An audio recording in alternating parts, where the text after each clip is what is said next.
Be me, 22, film student who thinks Citizen Kane is overrated. Meet Helena at Campus Movie Theater, where I work as projectionist. She's film major too, always comes to obscure foreign films alone. First time I notice her, she's crying during credits of some Italian drama. Walk over after everyone leaves. Hey, you okay? She wipes her eyes. Sorry, the ending just reminded me of my ex. Want to talk about it? Not the ex part, but the movie was incredible. Did you see how they used silence in the final act? Spend 20 minutes discussing cinematography while I'm supposed to be cleaning. I always stay for credits, she says. That's when movies feel most real. How so? During the film, you're caught up in the story, but credits bring you back to reality. It's like waking up from a dream. Weird take, but she's cute, so I nod. I'm Helena, by the way. Anon, I run the projector here. Really? That's so cool. Do you get to see all the films? Most of them, though I spend more time watching the audience than the screen. She laughs. That's probably more interesting than half these art house movies. Start timing my cleanup so I can talk to her after screenings. Next week she comes to Goddard retrospective. Anon, didn't expect to see you down here. Had to check the print quality. What did you think? Goddard is pretentious, but he earns it, unlike Tarantino. Shots fired. What's wrong with Tarantino? He thinks violence is a substitute for character development. And Kubrick? Now Kubrick understood that every frame should mean something. We argue about directors for an hour. She's passionate and smart, keeps referencing films I've never heard of. You know what killed cinema? She asks. Marvel movies? Exactly. Every film has to be part of some universe now. What happened to standalone stories? I mostly agree because her passion is attractive. After a few weeks of post-credit conversations, she asks, "Can you get me into premieres?" Probably, but they're usually terrible. I don't care, I want to see everything. Start letting her into advanced screenings for free. Always sits third row center, always stays for full credits. I watch her ritual from projection booth. She closes her eyes during opening credits, like she's preparing during films. She's completely motionless, absorbed, takes notes sometimes in small notebook. But during credits she transforms, leans back, smiles, sometimes tears up, like she's processing everything the film gave her. Become obsessed with watching her watch movies. Start caring more about her reactions than actual films. One night after screening of Breathless, she's particularly talkative during credits. You know why I broke up with my ex? She says out of nowhere. Because he didn't appreciate Goddard? She laughs. Close. He never wanted to stay for credits. Seriously? He'd literally get up during the climax sometimes. Said it was pretentious. Credits matter though. They show who made the magic happen. She turns to me with this look. Exactly. Movies are collaborative art. Want to grab coffee? We can properly discuss this film.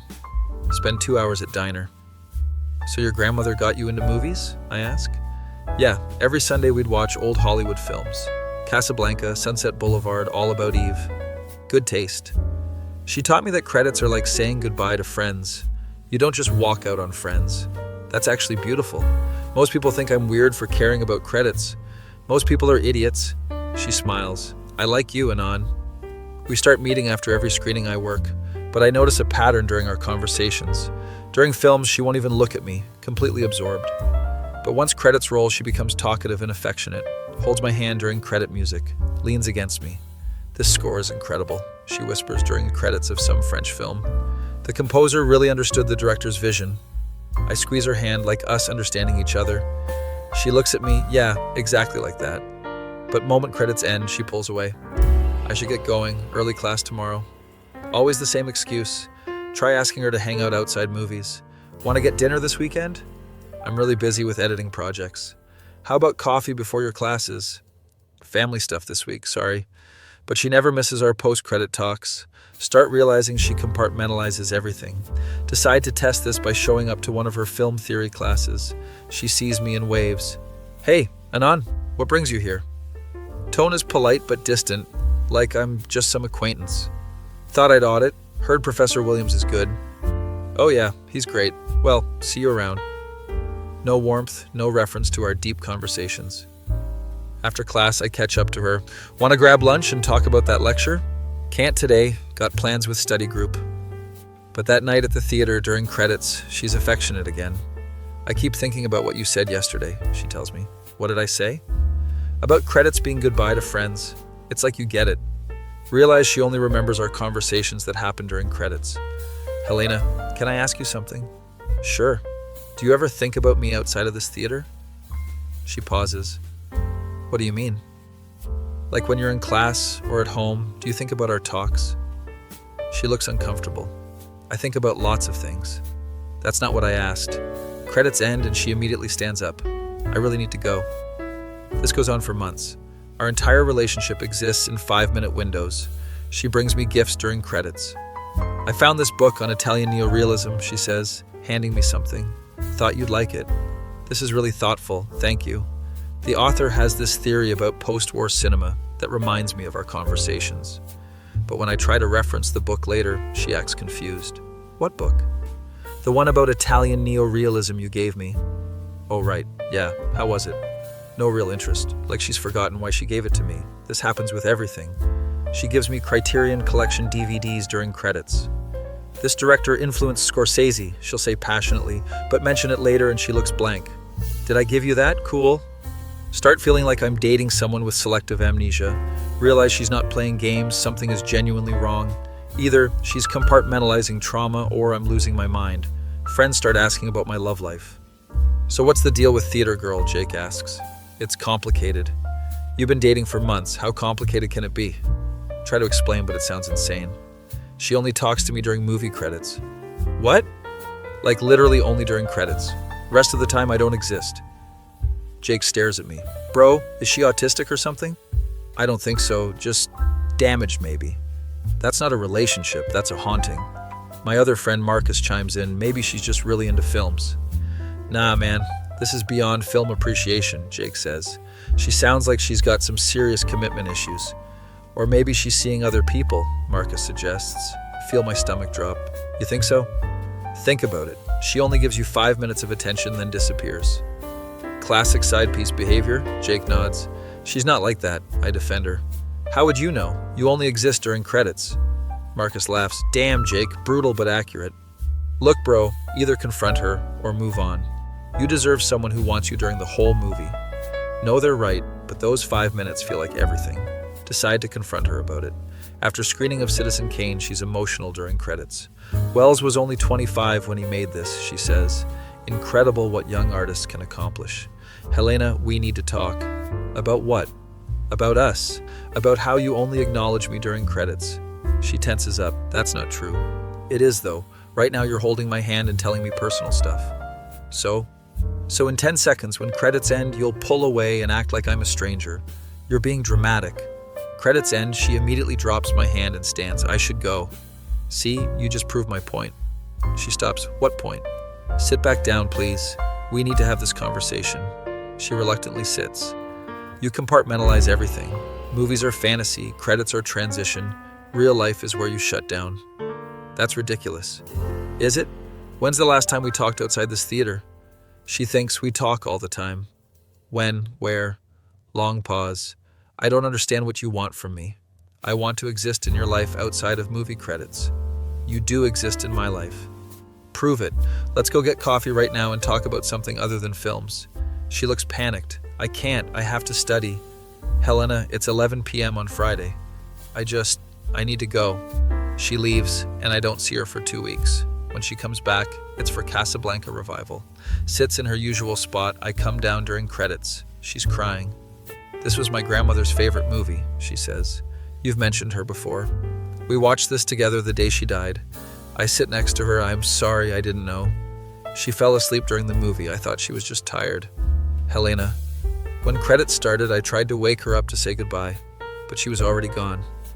Finally understanding that's why credits matter to you. It's when I felt closest to her, like she was still there, but also not. And you've been treating me the same way. She nods, tears streaming. I can feel safe loving people during credits because it's temporary, but I don't want to be temporary. I know, and I can't give you more than this. Why not? Because everyone leaves during the real movie. Only credits are honest about endings. Realize she's been protecting herself this whole time. What if someone stayed for the whole film? No one does. I would. She looks at me. You say that now. Try me.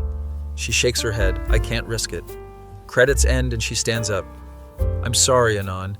You deserve someone who can love you during the actual movie. Helena, wait. This isn't fair to you. She kisses my cheek. Thank you for understanding. Walks out for the last time. 6 months later, I'm working late shift, cleaning after horror marathon, crying a little because I'm exhausted and lonely, missing those credit conversations more than I want to admit. Even started staying for credits of movies I watch alone. Pathetic, but it reminds me of her. Hear footsteps behind me. Turn around. It's Helena. Looks different, older somehow, like she's been through something. Wearing same vintage band t-shirt from our first conversation. Looks like she's been crying too. Anon, are you okay? She sits down in different row, not her usual spot. Notice she's not avoiding eye contact like she used to. What's wrong? Why are you upset? Her voice is softer, more present than I remember. Look at her, remember all our credit conversations. Remember thinking I was part of her story, realize I was just end credits in her real narrative. But seeing her here, asking about my feelings outside a theater, maybe she finally learned to exist during the whole movie, just not with me. Smile and wipe my eyes. Nothing important, just tired. Are you sure? You look really sad. I'm fine, Helena. Theater's closing though, you should head home. Start walking toward exit. Anon, wait, don't turn around. I've been thinking about what you said. Keep walking. About staying for the whole movie. Reach the door, pause. I think I'm ready to try. Turn around, she's standing in the aisle. Try what? Being present for more than just credits. Look at her for a long moment. I hope you find someone who makes that easy for you. What if I want it to be you?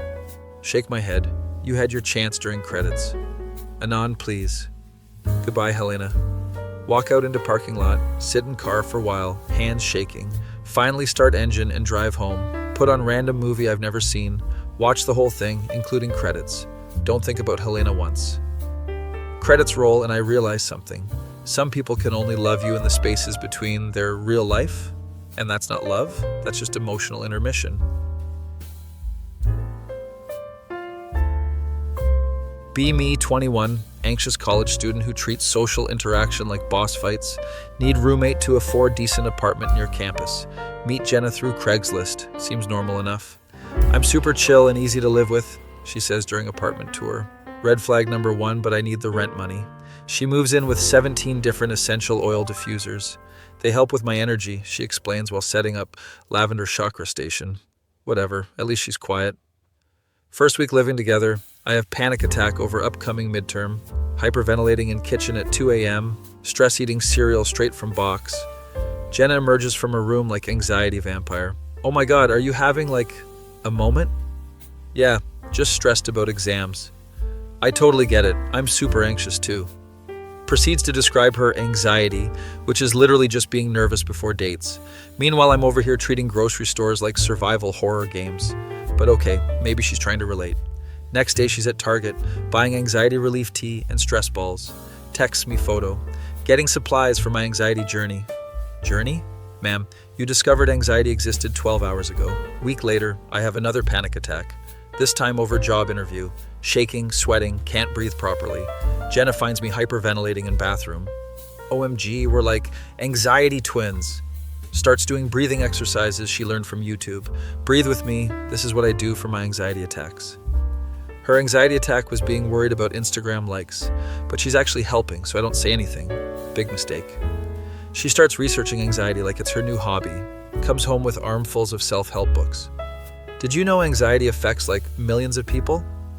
Yes, Jenna. I've been living with it since middle school. She starts using anxiety terminology in every conversation. I'm feeling so triggered by this homework. This traffic is giving me sensory overload. I think I'm having an intrusive thought about pizza. None of these things are what those words mean. Starts posting anxiety awareness content on social media. Just a girl learning to live with her anxiety woo. Includes photos of her toolkit, crystals, herbal tea, motivational quotes. Meanwhile, my toolkit is Xanax and avoiding phone calls. Her friends start commenting, "You're so brave for sharing this." Watch in horror as she becomes anxiety influencer. Gives other people advice about managing it.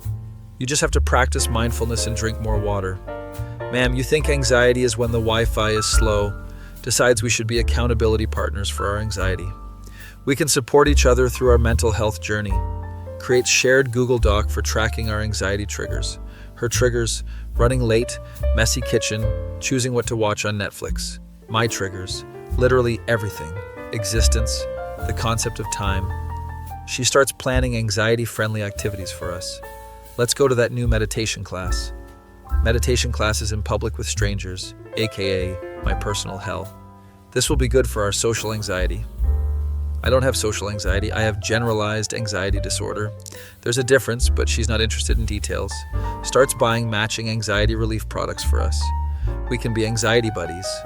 Gives me aromatherapy, stress relief roller. This blend is specifically for anxious energy. It smells like old lady perfume mixed with false hope. Begins narrating her daily anxiety management routine. Today, I'm feeling anxious about my presentation, so I'm going to do some grounding exercises. Her grounding exercise is just looking at her phone for 20 minutes. Meanwhile, I'm doing actual CBT techniques I learned in therapy.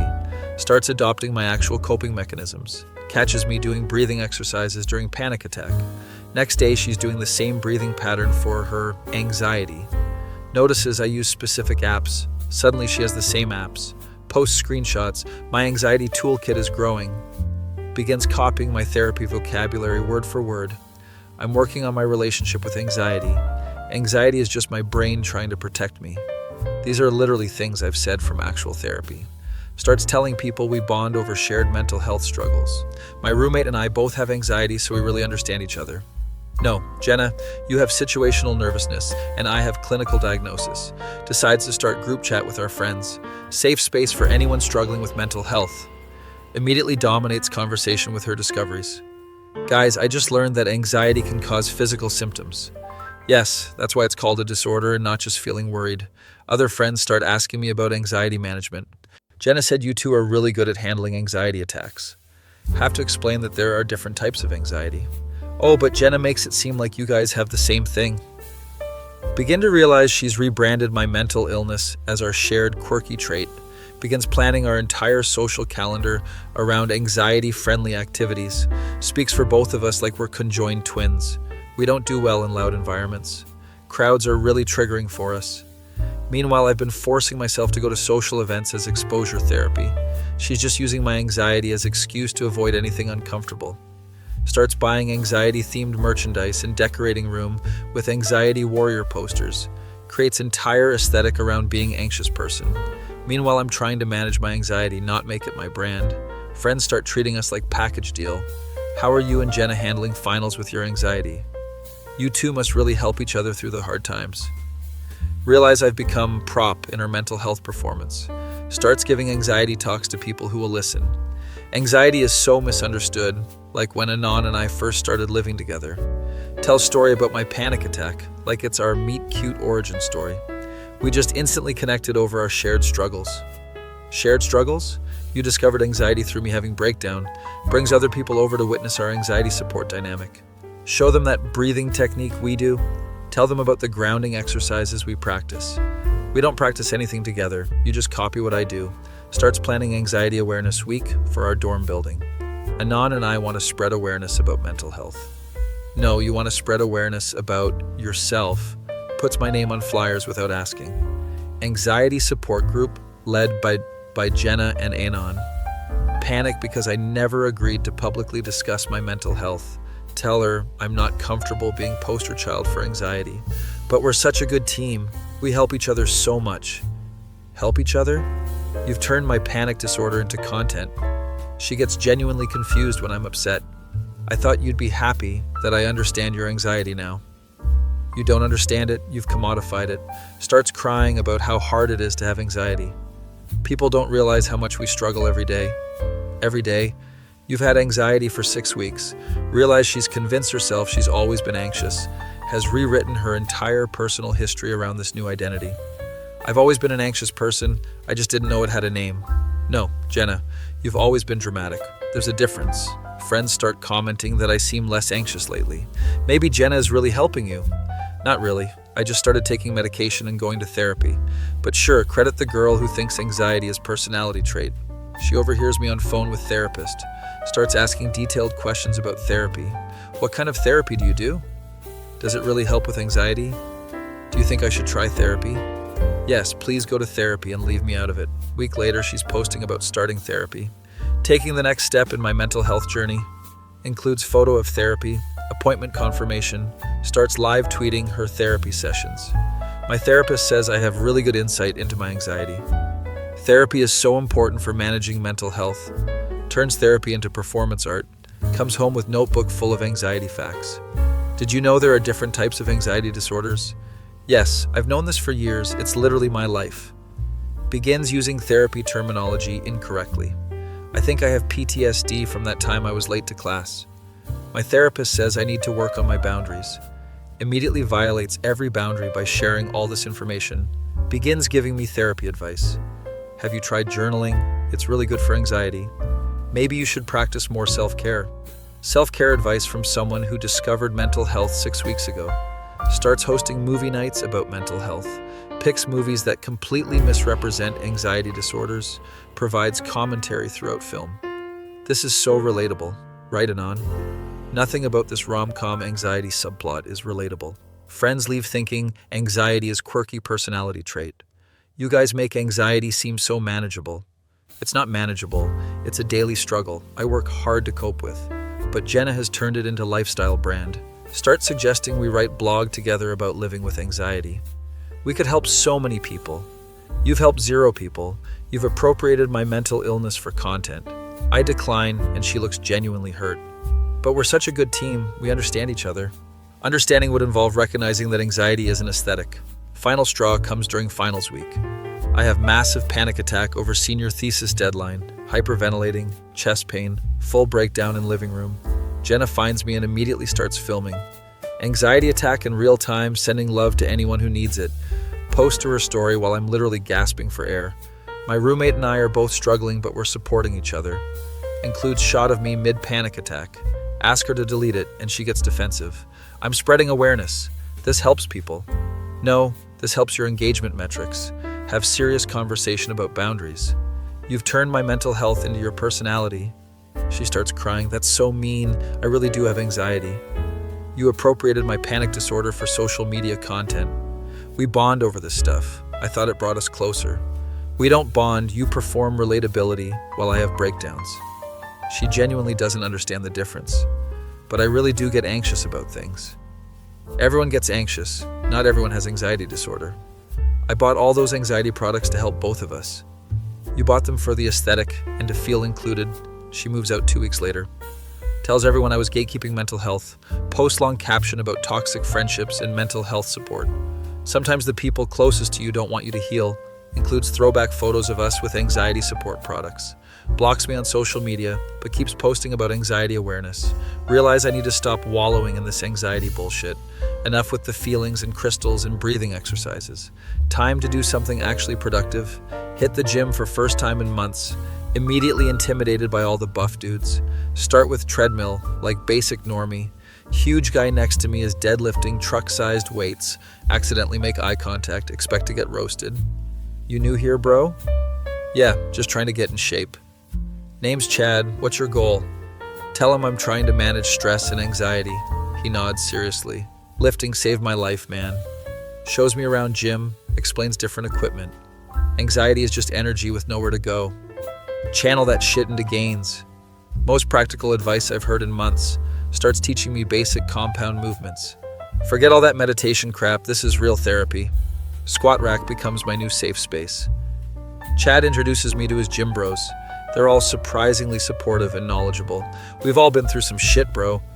Iron doesn't judge, it just makes you stronger. Chad shows me poster on gym wall. It's some shredded guy in tiny shorts posing. That's Ziz, the king of aesthetics. He started as skinny sad kid, became legend. We're all gonna make it, bro. Start going to gym religiously instead of therapy sessions. Every panic attack gets channeled into deadlifts. Anxiety about social situations becomes motivation for bench press. Jenna's Instagram posts about mental health awareness fuel my workouts. Bros at gym understand struggle without making it their brand. You look stressed, bro. Let's hit some heavy squats. No cameras, no hashtags, just iron and support. 3 months in, actually seeing results. Shoulders getting wider, anxiety getting smaller. Still have bad days, but now I live through them. Chad checks in regularly. How you feeling mentally, bro? Better. The lifting really helps. Told you, man, Ziz watches over all of us.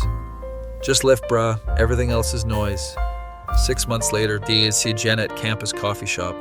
She's with new friend group explaining her anxiety management techniques. Overhear her say, "I've been dealing with anxiety for years." Years? You discovered it through my panic attack 8 months ago. She sees me and her jaw drops. I'm noticeably bigger, carrying myself differently. "Oh my God, Anon, you look so different." "Yeah, started lifting." "But what about your anxiety? Are you still in therapy?" "Nah, I just lift now." Her friends look confused. One of them asks, "Wait, don't you need professional help for anxiety?" Jenna jumps in. "Anon used to have really bad panic attacks. We did anxiety support together before he abandoned his mental health journey." Chad appears behind me like anxiety guardian angel. "Yo bro, ready for leg day?" Notice Jenna checking out Chad's physique. "Oh, this is Chad from the gym." Chad nods politely, then turns to me. "We lifting or what? Those gains won't make themselves." Jenna tries to insert herself into conversation. "I've been thinking about trying fitness for my anxiety." Chad looks at her deadpan, "Cool story, bro." Walks away, I follow. Hear Jenna explaining to her friends how toxic gym culture is. They just suppress emotions instead of processing them. And meanwhile, I'm about to process 315 pounds on the squat rack, realize some problems can't be talked away or crystallized away. Sometimes you just need to pick up heavy things and put them down. Anxiety still exists, but it's not my whole personality anymore. Jenna probably still thinks anxiety is aesthetic choice, while posting inspirational quotes about self-love and healing. Chad and the bros taught me different approach. Feelings are temporary, gains are forever. You can't therapy your way out of being weak. Just lift, brah, Ziz is watching. Learn that sometimes the best therapy is 45-pound plates, and the best support group is bunch of swole guys who get it.